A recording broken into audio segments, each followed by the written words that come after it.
Breaking news. Isa pong witness natin po sa tandaan niyo po yung kay Buloy na si Alias Rene na may takip, nakatakip. Ito ngayon ay lumantad at may revelasyon po na ito'y isang gawa-gawa lamang po. So parang isang fake witness pala ito si Alias Rene. Ito po ngayon ito ay lumantad at ito'y nagsasalita ngayon sa publiko. Pakinggan po natin yung kanyang ninalahad na revelasyon tungkol po sa ito'y nasa likod nito ay si Senator Risa Hontiveros, kung gaano ito katotoo. Ako po si Michael Maurilio alias Rene. Ito po, pakinggan po natin. Magsalita ng katotohanan, kusang loob ko pong inilalahad ang mga nagawa kong kasalanan at mga plano laban kay Pastor Apollo C. Kibuloy at sa Kingdom Ministry. Ako po yung witness, ginawang witness ni Senri Hontiveros na nakatakip yung mukha. Pero ngayon, hindi na sapagkat nagsasabi na ako ng totoo. Binayaran po ako ni Senri Hontiveros para mag-testify laban kay PRRD, VP Sara at kay Pastor Apollo C. Kibuloy. Lahat ng sinabi ko at kasama ko doon na nag-witness sa Senado ay ginawa lamang ni Senri upang papagsakin si Pastor at ang buong kingdom at kunin ang kanilang mga ari-arian. Ngayon po ay hinahanap at tinatakot ako ni Senri. Ako po ay dating full-time worker ng Kingdom of Jesus Christ na pinamumunuhan ni Pastor Apollo Kibuloy. Na-convert ako noong 2015 at naging full-time noong 2019 kung saan na-assign po ako sa Glory Mountain sa Davao City. Lumabas po ako ng 2021, ngunit nagpaalam po ako ng ayos at pinayagan naman ako ng Kingdom dahil may balak po akong bumalik pagkatapos ng ilang taon. Noong January 2024, nag-vlog po ako kasama ang isang ex-full-time na si Lawrence Capuno dahil nagsimula na noon yung unang pagdinig na sa Senado sa pangunguna ni Senri Hontiveros tungkol sa mga aligasyon ng sexual abuse at human trafficking na isinampalaban kay Pastor Apollo Kibuloy. Sa vlog na yun, pinasinungalingan namin yung claim ni Glenda Portugal alias Amanda at ng iba pa na pawang kasinungalingan lahat. Noong February 2024, kinuntak ako ng isang ex-full-time na si Shishir Bandari at inalok na maging witness sa Senate investigation ni Senador Risa kapalit ng financial assistance. Pumayag ako dahil sa panahon din yun, nangangailangan din ako ng pera. Binigyan ako ni Shishir ng email ng opisina ni Sen Risa upang magpadala ng formal na email kahit anong aking sabihin daw. Sabi niya kapag nakipag-usap ako sa kanila, sabihin ko lamang na taga-kingdom ako at lumabas na sa ministry at idagdag ko daw na sinasaktan ako ni Pastor. So sa aking email, sinabi ko doon na galing ako sa kingdom at lumabas noong 2021. Ilang araw pagkatapos noon, kinontak ako ng isang staff ni Sen Risa na si Fiona upang makipag-meet sa akin through video call. Sa pag-meeting namin kay Attorney J. Beckham, Chief of Staff ni Sen Hontiveros, pinagawa ako ng affidavit tungkol sa mga gawain ko sa loob ng kingdom, mga transaction at operation na kinasangkutan ko. Ang isinulat ko doon ay bawang mga personal kong experience lamang at wala akong pinanggit na pananakit, sexual abuse o human trafficking sa aking salaysay. Matapos kong ibigay yung affidavit, muli kaming nag-meet ni Attorney Beckham. Pagkaraan ng 2 araw, binigyan niya ako ng revised affidavit na naglalaman na ng mga karagdagang aligasyon ng pananakit ni Pastor na hindi ko naman naranasan o nakita. Kasama rin dito yung maling pahayag na ako daw ay nasa sa SMNA News kahit hindi totoo dahil ako ay nasa Glory Mountain mula 2019 hanggang 2021. Nandun din yung aligasyon na sa di umano ay nasaksihan ko tungkol sa mga baril na sangkot sina Sara Duterte at dating Pangulong Rodrigo Duterte na hindi naman totoo dahil wala naman akong nasaksihan na ganong pangyayari. Pinilit din akong idagdag ang pangalan ni Senator Bongo at Senator Bato de la Rosa sa affidavit kapalit ng mas malaking halaga ng pera. Pero hindi ko na sila isinama kasi baka umattend sila sa hearing at magtanong at makorner ako. Yung pag-appear ko sa Senate, ay may reward na 500,000 na ibinigay nila sa akin. At dagdag na 500,000 nang sinama ko si Sara Duterte at si dating Pangulong Duterte. So 1 million po lahat ang binigay sa akin. Isang linggo before ang Senate hearing noong February 19, 2024, pinatira ako sa isang kondo kung saan ako ay biniriefing at tinuruan tungkol sa mga dapat na isasagot ko sa tanong ni Senator Risa. So sa araw ng hearing, umiyak ako dahil sa konsensya habang binabasa ko yung script na alam ko naman na hindi totoo at hindi ginawa ni Pastoro ng Kingdom. Pagkatapos ng hearing, tinago ako ni Sen. Risa sa kanyang kondo sa Manila at inutusan na maghanap pa ng ibang pwedeng maging witness kapalit ng pera dahil may mga susunod pang hearing. Sa buong taon ng 2024, nanirahan ako sa kondo ni Sen. Risa at noong January 2025, lumipat ako pansamantala sa isang safe house kung saan nakasama ko doon sina Matabato at iba pang mga biktima ng extrajudicial killings. So, sa bawat research o information na aking naibibigay sa Senado, nakakatanggap ako ng rewards na 12,000 na ibinibigay ni Sen. Risa sa pamamagitan ng kanyang staff na si Sir Ryan. So, sa kamilang sa mga na-research ko, nagawa kong research yung inimbentong Angel of Death daw ng Kingdom na inimbento ni alias Jackson, si Edward Masayon. Kabilang doon yung research ko yung mga member at yung mga general na nag-courtesy call kay Pastor. Noong August 29, 2024, nag-dinner meeting kami nila Glenda Portugal alias Amanda kasama ang kanyang legal team na si Attorney Joanna Paula Domingo at ng Office of the Special Assistant to the President at si Attorney Ian Intrina at yung kasama yung abogado ko na si Attorney Ange May Bagudyo sa isang hotel sa Quezon City. Pinagplano nila kung paano idiin ang kaso ni Pastor at pinagaling akong mag-file ng kaso. Sabi ni Attorney Domingo na mas maganda mag-focus kami sa human trafficking dahil mahina ang kaso sa sexual abuse. Sabi pa ni Attorney Domingo na matalik siya na kaibigan ni Attorney Pearl Angelica Nada na dating abogado ng Kingdom at ng dating namuno sa Jose Maria College. Ang sabi ni Attorney Domingo, sabi sa kanya ni Pearl na umalis na sila sa Kingdom at alagaan mo daw si Amanda at siya na ang umawak ng kaso laban kay Pastor. Ganun kasama ang kanyang kapatid na si Attorney Lady Jade Canada at si Shishir Bandari sa US na nabanggit ko na kumontak sa akin upang siraan si Pastor.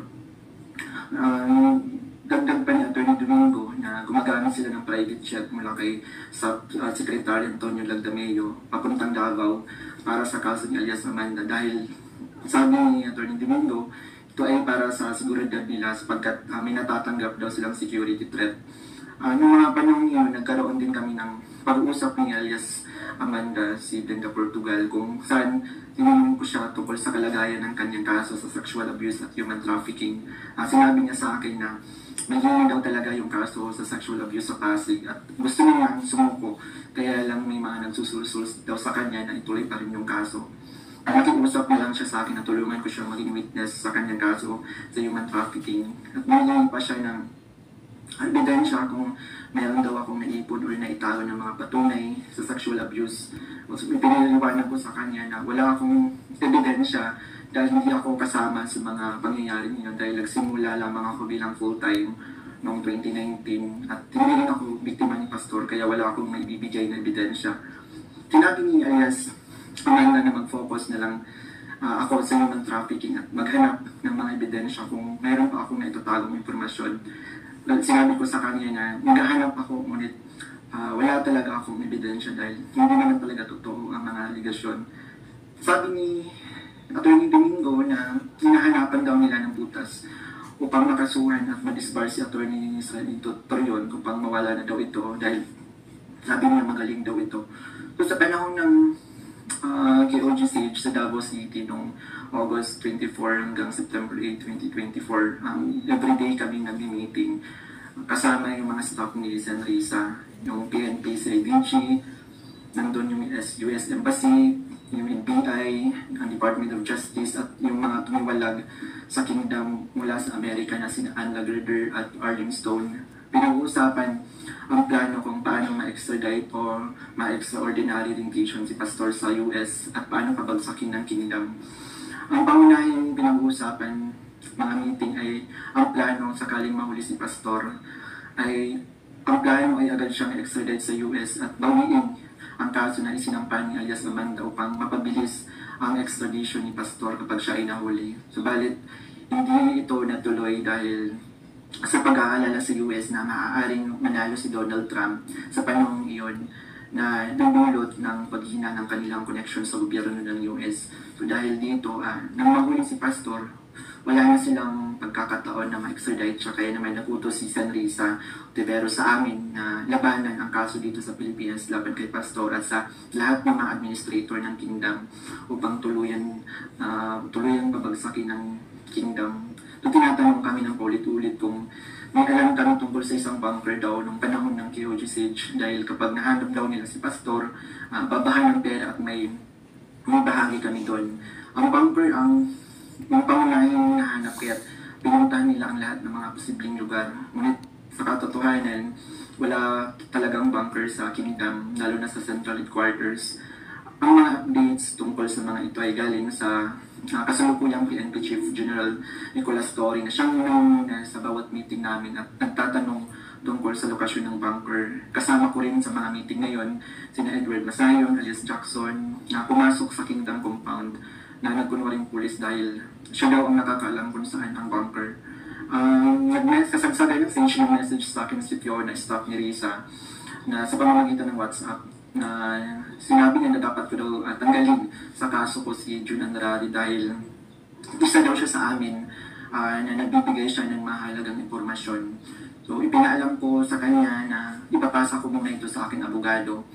Pero isang linggo pagkatapos nun, tinanong ulit ako kung may contact ako sa kingdom dahil hindi na raw mahanap si June Andrade. Hanggang ngayon, hindi na siya natanggal sa kasong pinafile sa akin. Noong November 5, 2024, nagkaroon kami ng meeting kasama sina Undersecretary Nicolas P. ng Department of Justice at 4 pang prosecutors. Ang naalala ko doon si Prosecutor Olivia Torrevillas, si alias Amanda, kanyang mga abogados, Attorney Domingo at si Attorney Ian. 3 representative from NBI, 2 lawyer at 1 agent. Ang sabi ng Yusek sa amin, bawat isa sa amin na nag-witness sa Senate investigation na ginawa ni Risa ay may naka-assign na mga administrator ng kingdom na kakasuhan namin. Mayroon reward na 1 million pesos kung magpa-file kami ng kaso laban sa kanila upang tuluyan na daw masira at mawala ang kingdom at makuha na nila yung mga ari-arian ni pastorat ng kingdom. So sa akin, naka-assign yung 2 administrator na sina Eleanor Cardona at si Marlon Rosete. Pati na rin yung 2 key person ng seminary na si Cristina San Pedro at si Hannah Jane Sancho. May 2 ministers, si Carlo Catiil at si Rico Mandin, at coordinators na si Grace Mandin at si Corazon Dupalag. At yung kay alias Jackson naman, yung nakasign sa kanya yung mga lalaking administrator, katulad nila Marlon Nacobo, nasali si Sister Elizabeth Carrion. And kay alias Jerome naman, nakasign sa kanya yung mga administrator ng mga babae na sina Nianing Lizada at si Teresita Dandan. So sa iba't ibang araw na mga meeting namin, kasama ko yung mga dating full-time worker ng kingdom na lumabas dahil sa mga nagawang kasalanan sa loob ng ministry.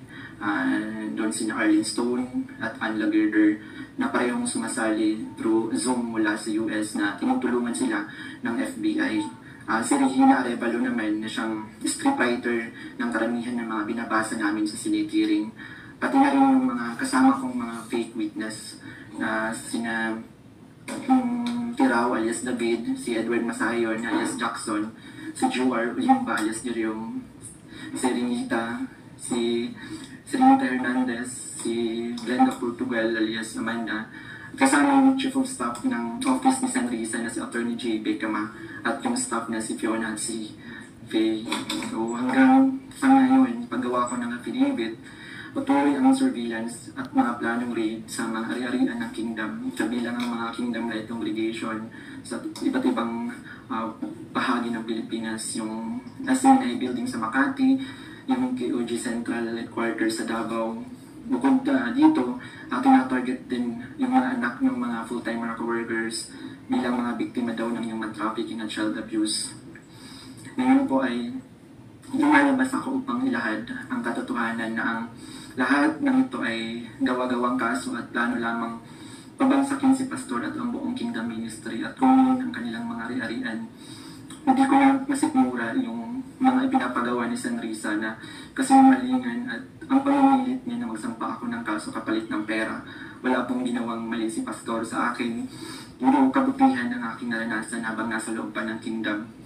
Lahat ng ito, sinabi ko ay upang ipagtanggol ang katotohanan kahit nakakatakot dahil sa mga malalaking tao yung sangkot. Pero ito na yung panahon upang tumindig para sa katotohanan at humingi ako ng tawad sa Kingdom family, lalo na kay Pastor Apollo Kibuloy sa mga nagawa akong mali at kasinungalingan. Ito na nga, comment lang kayo sa comment section kung ano yung masasabi nyo. At ito pa naman si Risa Ontiveros ay may plano tumakbo ng presidente sa 2028. Ibig sabihin, kalabanin niya si Sara. Comments lang kayo sa baba, mga kuyang.